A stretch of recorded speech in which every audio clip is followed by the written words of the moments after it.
How do you view legacy auto in this entire equation? Like, what's like, do you think competition, not competition? There's like all these theories about, which I'm part of.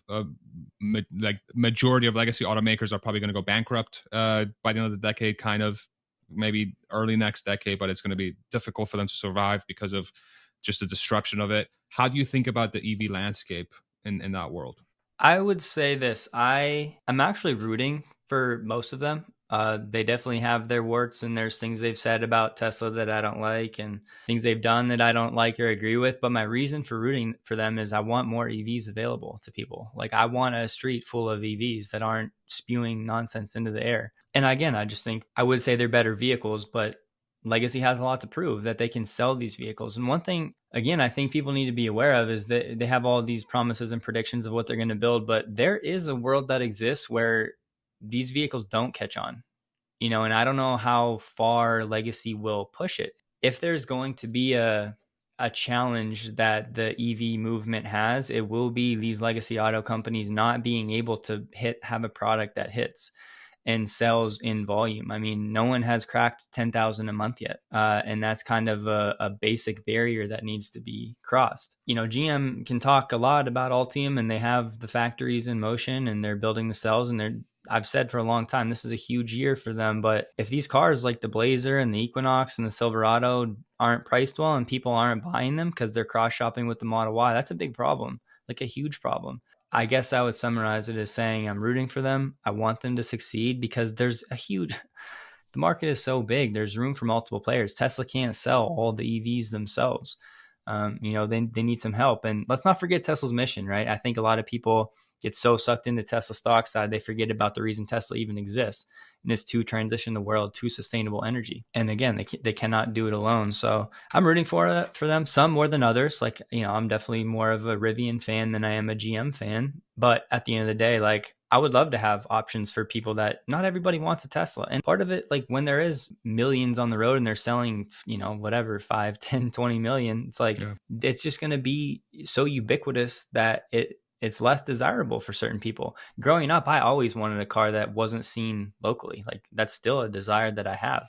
It wouldn't draw me away from Tesla, obviously, because I'm such a fan and supporting their mission, but that's a real thing, and I like options for the market. It's good for the consumer because it'll push Tesla to drive prices down and keep innovating and not stagnate. So I just think it's all good things for the consumer in the world to have Legacy figure it out. Like, I don't want to bail them out. I don't want my tax dollars going to more bailouts. And I feel like that's might be where we're headed. So I'm rooting for them not to struggle too much. I agree 100% with that. I think the very frustrating part of it is when I look at the chart that I saw over the weekend.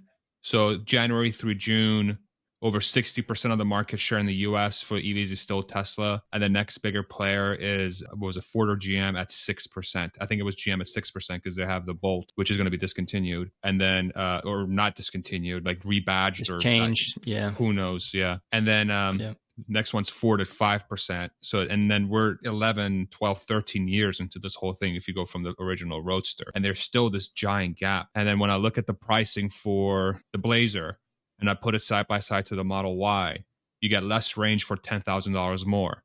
What the hell is that? Like, I don't understand that at all. The Silverado EV, they're only going to go with the work truck. They discontinue the cheap model. Then you got the Lightning, which is, it went from being sold out to, we're going to drop the price and open reservations for everybody. Like, okay, what's going on there? Then you got the Mach-E sitting on dealer lots for 100 plus days of inventory in hand after they shut down their freaking factory for 2 months to retool for more Mach-E's that I guess nobody's buying. So I look at that and I'm like, and I'm just like you. I'm like, I want these, I'm rooting for them. I want all of them to survive. I think Jim Farley, out of all the legacy CEOs, he's doing by far the best job of actually setting a culture to moving forward. But when it comes to execution and actually getting a product out there that people will want, there's obviously a gap. Because if there wasn't a gap, we wouldn't have 100 days on hand supply of Mach-E's, and GM would be selling way more Celestiques or whatever the hell other thing, the whatever else they're building, and they wouldn't be talking about discontinuing the Bolt. And then it's like, oh no, wait, we're probably not going to hit our number, so let's not discontinue it. Let's keep it there so we can hit the numbers, but don't worry about it. It's not profitable, but it's okay. We'll keep selling it. So It's very frustrating. And I almost feel like, and I would love to hear your thoughts on this, I almost feel like in this world, especially in the States, it might be global. I think if you're a legacy automaker building an EV, you are dead. I think there is a brand stain when you're buying an EV from, say, like a legacy. I think people are looking for new brands because it's maybe it's like psychological, or maybe the wise EV buyer might be watching you. It might be watching Rob. They might be watching me. They might be watching Dave, or whatever other networks that are out there that are maybe helping them understand this landscape a little bit better. And they're bypassing the legacy automaker that's clearly inferior in so many different metrics, and they're going to buy from the new player that actually knows how to make an EV. What do you think about that? Yeah, I do think about that a lot, actually. And I do think there's some truth there for sure. But I think you could also push back on that in saying, for example, like people might be hesitant to buy a Rivian or a Lucid because they might not be around in 3 years. There's no guarantees that they make it. And again, I'm not predicting they won't. I think Rivian will, and Lucid's TBD in my book. But I think that would cause me some skepticism, like how well will they be able to service? What will the used market be like? There's not enough data. So I think certain consumers, that may push them away from that. But I absolutely agree that I think the informed consumer will understand maybe the difference that building an EV is, but I still think most people don't have any idea. Like if I were to walk at the mall or on the beach and ask 100 people, like, what they think about ICE vehicles versus EVs and how easy it is for legacy to make it an EV, I don't think their takes would be very informed.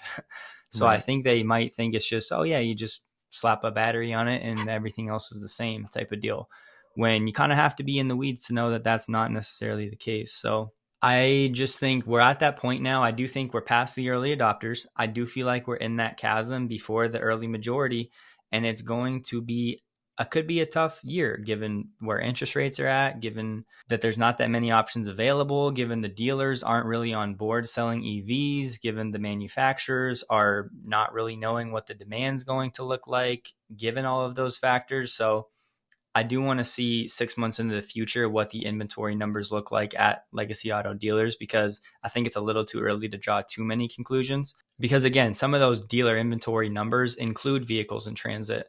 So that could be a portion of Ford F-150 Lightnings that they just built now because production's up and running that aren't even to the dealers yet. But again, if we're still going to have dealer markups and the dealers aren't incentivized to sell them because they're dragging their feet or they're discontent with how Ford's been treating them, like there's just so many factors at play. So yeah, it's going to be interesting to watch for sure.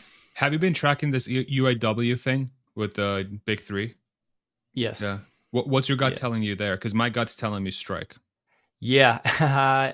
Man, if I were to bet on it, it feels that way from what we're consuming, what the narrative out there is. And it's such a big one right now. Like this is a monumental season for both parties, given the EV transition. So that wouldn't surprise me at all. But at the same time, given how much that's going to impact legacy when they're already struggling, like part of me feels like they're going to go down to the wire and do a last minute type of thing, kind of like we saw with the debt ceiling situation.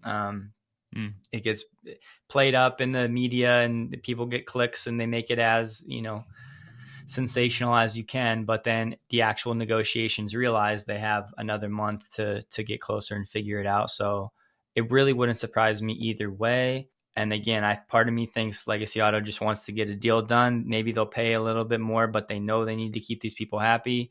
But if the UAW is really going to stay like super hardline and get crazy, then they could absolutely strike. So yeah, we'll see.